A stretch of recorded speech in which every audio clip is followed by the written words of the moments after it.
Hello, good morning बच्चों। आज हम केमिस्ट्री ऑनलाइन वर्चुअल क्लासेस में रासायनिक बलगति विज्ञान रस केमिस्ट्री पार्ट 1 की थर्ड यूनिट रासायनिक बलगति विज्ञान शुरू कर रहे हैं।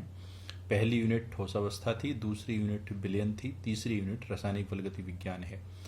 तो इसमें जैसे इसका नाम है कि रासायनिक बलगति विज्ञान या केमिकल काइनेटिक्स किसे कहते हैं, तो रसायन विज्ञान की वह शाखा जिसके अंतर्गत अभिक्रिया के वेग और वेग को प्रभावित करने वाले कारक, कौन कौन से कारक, ताप, दाब, सांद्रता का अध्ययन किया जाता है, रासायनिक बलगति विज्ञान कहलाती है।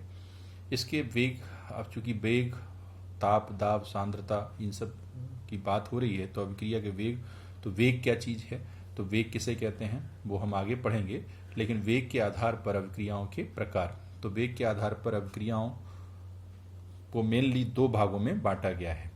वैसे तो और भी प्रकार हो सकते हैं, लेकिन वेग के आधार पर जो अभिक्रियाओं को दो प्रकार से इसलिए कह सकते हैं कि जिनका वेग नाप सकते हैं। कुछ क्रियाएं ऐसी होती हैं जो बहुत तीव्र गति से होती हैं और कई तत्काल पूरी हो जाती हैं, जिसके पूरे होने में बहुत कम समय लगता है, तो इनका वेग नापना संभव नहीं है। तो ऐसी अभिक्रियाओं का भी हम अध्ययन यहाँ नहीं करेंगे।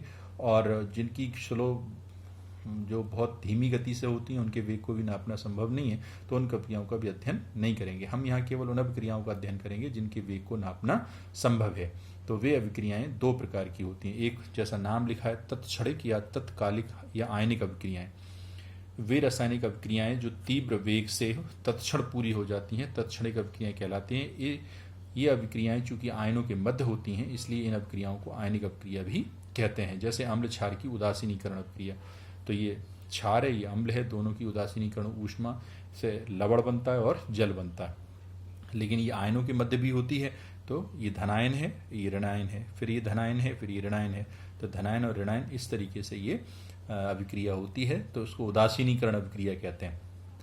अवक्षेपण की क्रिया, BaCl2 में H2SO4 मिलाते हैं तो BaSO4 अवक्षेपित हो जाता है। ये क्रिया, अवक्षेपण की क्रिया भी हमारी तत्कालिक या तत्क्षणिक या आयनिक अभिक्रियाओं में आती है। फिर दूसरी है मंद अभिक्रिया या आणविक अभिक्रियाएं। वे अभिक्रियाएं जो अणुओं के मध्य होती हैं, जिन्हें पूर्ण होने में अधिक समय लगता है, मंद या आणविक अभिक्रियाएं कहलाती हैं। जैसे आपने आणविक अभिक्रिया आपने देखी 2H2S, और इसे गर्म करेंगे तो 2H2 + 2S बनेगा, और ऐसी H2 + I2 बन करके दो अणु क्रिया कर रहे हैं और 2HI। ऐसे बहुत सारी रिएक्शंस हो सकती हैं। तो अभिक्रिया का वेग किसे कहते हैं, तो वेग की परिभाषा है स्थिर ताप पर एकांक समय में अभिकारक या उत्पाद की सांद्रता में हुआ परिवर्तन अभिक्रिया का वेग कहलाता है। इसका मात्रक मोल लीटर -1 समय -1 होता है। क्योंकि वेग की परिभाषा हम लोग क्या कहते हैं कि इकाई समय में चली गई दूरी, तो यहाँ तो दूरी है नहीं, यहाँ क्या है, यहाँ एकांक समय में अभिकारक या उत्पाद की सांद्रता में हुआ परिवर्तन, उसी को हम अभिक्रिया का वेग कहते हैं। आगे इसको और डिफाइन करते हैं।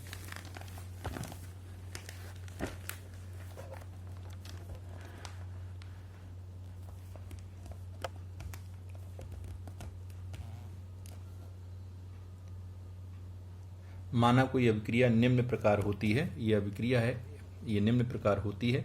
प्रारंभ में अभिकारक एक ही सांद्रता, प्रारंभ में अभिकारक एक ही सांद्रता 1 मोल पर लीटर, एक नहीं A मोल पर लीटर है, ये A मोल प्रति लीटर है। T समय बाद A का X सांद्रण उत्पाद में परिवर्तित हो जाता है, तो अभिक्रिया का जो औसत वेग है वो X/T होता है। तो हम इसी चीज़ को जो भाषा में लिखा है उसी को हम यहाँ पर मैथमेटिकली रूप में रखते हैं। तो एक अभिक्रिया है जो A से, ये अभिकारक है, ये उत्पाद है, अभिकारक से उत्पाद में परिवर्तित हो रही है। प्रारंभ में यानी कि जब T = 0 है तो A की जो मात्रा ली गई थी वो A मोल पर लीटर ली गई थी, ये A का कंसंट्रेशन कहलाता है। और अभिक्रिया प्रारंभ नहीं हुई है तो ये प्रोडक्ट 0 है। लेकिन जब T समय बीत गया तो T समय बाद इसकी X मात्रा P में कन्वर्ट हो जाती, प्रोडक्ट में कन्वर्ट हो जाती है। तो बचेगी कितनी T समय बाद, तो X तो यहाँ आ गई, तो इसमें बढ़ोतरी हो गई X की, और यहाँ ए में से x निकला है तो यह a माइनस एक्स मोल पर लीटर बचेगी।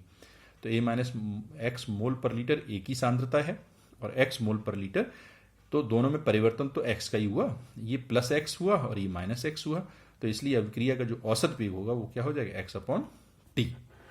अब ये हम मान लें कि यदि सूक्ष्म मात्रा dt सूक्ष्म समय है, यदि सूक्ष्म समय dt में a की सूक्ष्म मात्रा dx उत्पाद में परिवर्तित होती है तो अभिक्रिया का जो वेग होगा वो होगा dx अपॉन dt। तो अभिक्रिया का जो वेग होगा वो क्या होगा, dx अपॉन dt होगा। यहाँ औसत वेग नहीं कह सकते, सीधे सीधे वेग कह दीजिए। अभिक्रिया का जो वेग होगा वो dx अपॉन dt होगा। ये dx क्या है, स्मॉल मात्रा है, कब, जब स्मॉल समय है, यानी सूक्ष्म समय में सूक्ष्म मात्रा किसकी, ए की, जो किस में कन्वर्ट हुई है, उत्पाद में कन्वर्ट हुई है। इसी चीज को हम ऐसे लिख सकते हैं कि dx अपॉन dt बराबर माइनस डी एक्टिव मास ए अपॉन dt। ये माइनस डिनोट चिन्ह ये करता है, माइनस का मतलब ये है कि ये जो सांद्रण है ना ए का, ये अभिकारक का सांद्रण है, तो जैसे जैसे समय बढ़ेगा ए की सांद्रता घटेगी, तो इसलिए माइनस चिन्ह शो करता है। पी का मतलब है प्रोडक्ट, तो प्रोडक्ट की जो सक्रिय द्रव्यमान है जैसे जैसे समय बढ़ेगा वो बढ़ेगा, इसलिए ये पॉजिटिव है। तो अभिक्रिया का वेग अभिकारक के सांद्रण, अभिकारक की जो सांद्रण की दर है उसके ऋणात्मक होता है, और उत्पाद की जो दर है, उत्पाद की जो दर होती है उसके दर के पॉजिटिव होता है। अब क्यों, समय के साथ साथ ये ए घटेगा और पी बढ़ेगा। पी का मतलब प्रोडक्ट, ए का मतलब अभिकारक। तो यहाँ हमने लिख रखा है एक्टिव मास ऑफ ए का मतलब है अभिकारक का सांद्रण और एक्टिव मास ऑफ पी का मतलब है उत्पाद का सांद्रण। ये हमने बता भी, जो अभी बता रहे थे वो लिखा भी, ये ऋण चिन्ह ये प्रदर्शित करता है कि अभिकारक ए का सांद्रण समय के साथ घटेगा। अब इसी के बाद आती है विशिष्ट अभिक्रिया दर या वेग स्थिरांक। तो माना कोई अभिक्रिया निम्न प्रकार होती है, तो कौन सी होती है, ए गिव्स पी, और t बराबर 0 पर वही मान ली कि इसकी a मोल पर लीटर मात्रा है और प्रोडक्ट की मात्रा उस समय 0 है। जब t समय बीत गया तो इसकी x मात्रा a की p में कन्वर्ट हो गई, तो यहाँ a माइनस एक्स मोल पर लीटर रह गई और यहाँ x मोल पर लीटर हो गई। अब इसके बाद इस अभिक्रिया का जो वेग है वो हमने dx अपॉन dt, जहाँ dx अभिकारक a की सूक्ष्म मात्रा है और dt सूक्ष्म समय है।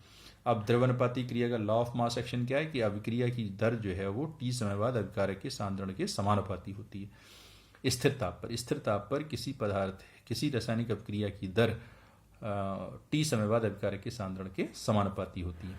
तो अभिकारक का सांद्रण कितना है t समय बाद, a माइनस एक्स ही तो रह गया है अभिकारक का, तो dx अपॉन dt समानुपाती a माइनस एक्स। अब जब समानुपाती का निशान हटाएंगे तो एक कांस्टेंट ले लेंगे, वो कांस्टेंट होगा k, और जहाँ k इसी को स्थिरांक है और इसी को वेग स्थिरांक भी कहते हैं। अब इसका परिभाषा निकालनी है तो a माइनस एक्स बराबर 1 कर दिया तो dx अपॉन dt बराबर आ गया k। क्या मतलब है, किसी अभिक्रिया का वेग स्थिरांक उस अभिक्रिया के वेग के बराबर होता है जब अभिक्रिया का सांद्रण, जब अभिकारक का सांद्रण इकाई हो और ताप स्थिर हो। इसे k से प्रदर्शित करते हैं, इसे विशिष्ट अभिक्रिया दर भी कहते हैं। तो इसको समझ लेंगे, किसी अभिक्रिया का जो वेग स्थिरांक है वो अभिक्रिया के वेग के बराबर होता है जब अभिकारक का सांद्रण इकाई हो और ताप स्थिर हो। इसे k से प्रदर्शित करते हैं और इसे विशिष्ट अभिक्रिया दर भी कहते हैं। अब इसकी जो वेग स्थिरांक का मात्रक है वो मोल 1 माइनस एन, लीटर n-1 और सेकेंड -1, जहाँ n अभिक्रिया की कोटि है। तो इस तरीके से इस में हमने ये चीज़ें पढ़ी। अब इसी के साथ साथ अभिक्रिया के वेग को प्रभावित करने वाले कारक, तो अभिक्रिया के वेग को प्रभावित करने वाले कारकों को हम अगली वीडियो में पढ़ेंगे।